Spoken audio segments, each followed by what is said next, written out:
Hi, this is Liz and welcome to my podcast, Spiritually Speaking with Liz. Today I'm going to be talking about New Year and New Year's resolutions or not, because it's not something that I really agree with, and I'll tell you why. When people have a New Year's resolution, it's a pressure. It's the I'm going to join the gym. Many moons ago I worked in a gym. And in January, you were absolutely flooded. In the first week, everybody was there. And by the second week, still. By the third week, tailing off. By the fourth week, loads had gone. And by February, then there were just the people who enjoyed it. And that's the key, enjoyed it. People do New Year's resolutions because they feel that they have to do, or it's something they feel they need to do. I need to get fit, instead of I want to, which is a whole other gamut of things as far as I'm concerned. But for me, New Year, I do sort of have not a resolution, maybe something I do every year. I have journal prompts, and I generally do a 21-day challenge of some sort. So it's generally a meditation challenge. It's generally a uncovering yourself type thing, going a little bit deeper. And that's what I tend to do New Year. But I start with, as I'm going into the new year, so from like today onwards, I'll start with what have I learned in this year? So grab your journal and just write these prompts down. What have you learned in 2022? So have there been some big lessons for you? Did you fall asleep at the wheel? That's what I call it, when you shut off your spiritual practice. So I can tell you I did, because as you'll see in other videos, I had hormonal problems, shall we call it. And for January to March, April, I didn't sleep. And through that time, my spiritual practice was because I was so fuzzy-headed, it sort of wasn't that. I tried to do it, but it was quite half-hearted, I'm not going to lie. And it wasn't until I started getting on top of things in April that I started to get to grips with that. And then for me, in the summer, I did a podcast with Becky with the cacao ceremony, drinking the cacao. And I have done that every morning since. And that's really worked for me. So it's finding the things that work for you and bringing them into 2020. So what did you learn? So it can be good things or bad things. I will never do that again.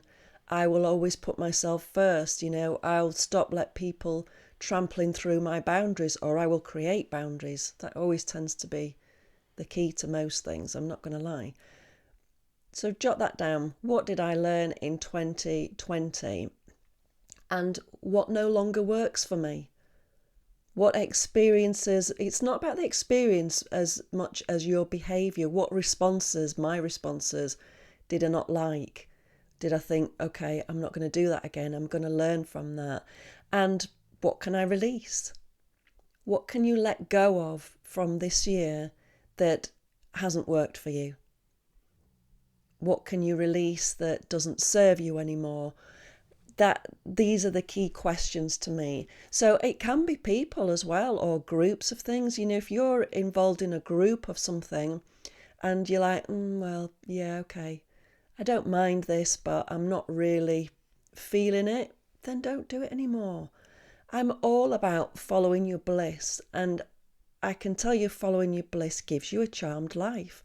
I love my life. I'm so grateful for it. But I follow my bliss. I follow what makes me happy. And I follow the breadcrumbs as well, which I think are really important. So what are you ready to let go of? What can you release? What doesn't work for you anymore? Just sit, with your journal, sit with some quiet music on, or just sit quietly and just write down what works for me, what doesn't work for me.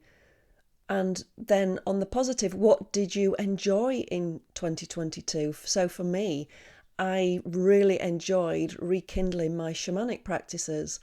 I did my shamanic training a long time ago, like 2010, I think it was, 2012, something like that. And I did loads of journeying for people, soul retrieval, all that type of thing. And then I let it go, or life took over, moving back here, the shop. So I didn't do it quite so much. So with doing the cacao, it's just rekindled that within me. So I am definitely taking that into 2023. I thought that doing the cacao would be a fad for me, but it isn't. It's stayed and it really works for me. So I'm not saying you have to do cacao, but it's finding what works for you. So like meditation, quiet time. Don't think about sat in a cave chanting Om, just quiet time or just something where you are absorbed. Some people running, they set off and it's the breathing, it's the footsteps on the floor. They enjoy it and it takes them into a mindset of that peace, of that quiet. So then that is their bliss. So what could you bring in? Either carry on from 2022 or bring in a new practice that would serve you well. It's sort of on the experience of what you've already done. So if you're into fitness and running, it's taking it that step further. Can you do it to listening to music? Can you change it? I'm not a runner. Can you change it with your breathing or your pace or, whatever that could be? And it doesn't have to be that. It could be writing poetry. It could be painting. It could be drawing. It could be walks out in nature. Whatever gives you that feeling of, it makes your heart sing. That's your bliss. So follow that. It always leads to the good places. And visualize, where do I want to go in 2023? Who do I want to be? Who do I want to bring forward with me in my life? Who or what do I want to let go of? Who or what do I want to attract into my life? What kind of people do I want to be around? What kind of situations? Where do I want my work to go? So I'm a really strong believer in visualization. So visualize on a morning, where is 2023 leading you? Who do you want to be? Who is the best version of you? What can really make you happy? What can really make you follow your bliss? And nobody can argue with that. It's all about bringing into your life what makes you feel happy, bringing into your life what can increase your health, what can increase your spirituality practices, what could increase your prosperity, what could increase your happiness, your love, your joy, your passions. It's all about bringing those forward and journaling. So having a clear point of where you want to go forward. And at the beginning of my journal, on the front page, I always write a word that feels poignant to me for my year ahead. And I haven't thought of it yet, which is silly before I'm doing this. Well, I do now. It's growth. For me, it's my spiritual growth. Things have been changing, and I know it's the same for a lot of you. Things have been shifting. There's a lot going on. And I know that this will be a really good year for me. And I know that this will be a big year for me. So for me, it is then growth in all ways. And so with that, how can I grow? So do you see? So it's just journaling around that. And then my meditation, my 21-day challenge, I will base around that with meditations for growth, with little tasks I can do for growth, pushing myself out of my comfort zone, starting to doing this. I didn't want to do podcasts particularly. I enjoy jibber-jabbering about the spiritual things, but it came to me. I said, no. I know, I did. Only for a day. It came back again the next day, and I thought, okay, I'm listening, I'll do it. And it really has pushed me out of my comfort zone. First, just doing the speech with the microphone. And then it was, people were saying, you should put it on your YouTube channel. I was like, who wants to see me talking? But I thought, okay, I'll do it. Because we all have different ways which we listen to things, podcasts or YouTube, whatever. And so I followed that, pushed myself out of my comfort zone. So I will continue to do that, and I will continue to grow with that. Because remember, the more you push yourself out of your comfort zone, the bigger your comfort zone becomes, the more areas you can cover. Life's exciting, and to me, this is the beginning. We're coming out of the dark. The light's starting to, the nights are starting to get lighter now. And so we still want to embrace the dark. I've always been one, I want to run away from the shadows. Not shadow work, I do dive head on into that, and I've done a lot of it. But when it gets to December 21st, I'm always like, yay, here we come, the light's coming. But this year, I'm sitting in the dark, and I'm enjoying that nurturing. I'm enjoying that when I finish meditating, it's still dark, or the sun is just about to come up. You can just see the hints of it coming up.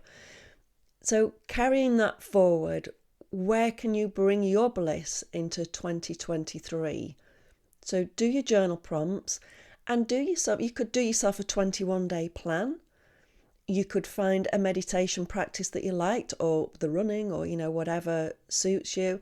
But then also out into life, what could make you happy, what would push you a little bit more, and what will tie in with your keyword.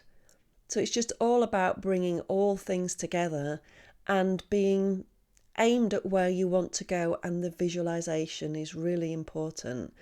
Having that quiet time with your meditation, and it doesn't matter what time of day you do it. For me, it's always morning because it sets me up for my day. A lot of people prefer afternoon. For me, I'm always morning, but if I've got a day off, I must admit, I do love a meditation around 3 o'clock because everything's done and it's just me.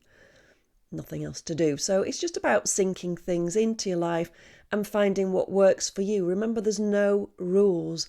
It's your way. Always, it's your way.